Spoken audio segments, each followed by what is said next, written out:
The pillars of freedom can only stand if they are embedded in foundations that rest upon the glowing core of our world.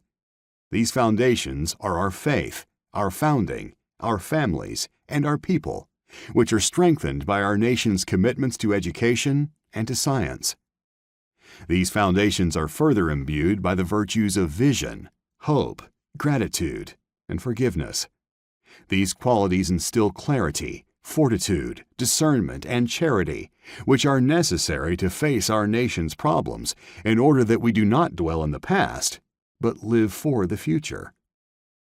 Our government is pocked by an administration and a bureaucratic state that rely on diversion, untrue narratives, and misdirection to cover their own incompetence and their raft of errors.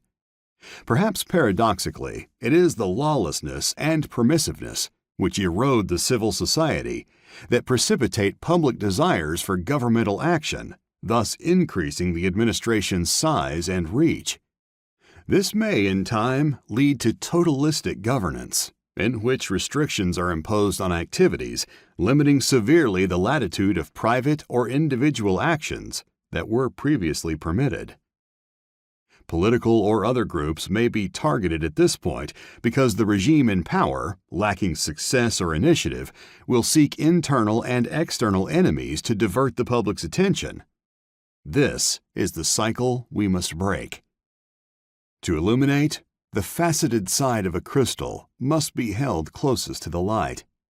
It is the many merits of our citizens that permit a path forward to be charted.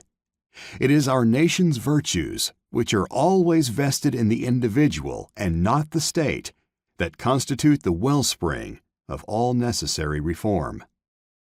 Upon these foundations stand the pillars of strategic defense, economic security, energy dominance, and military strength.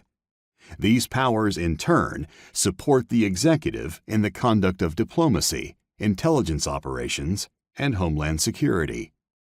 These are the structures that we must fortify without delay.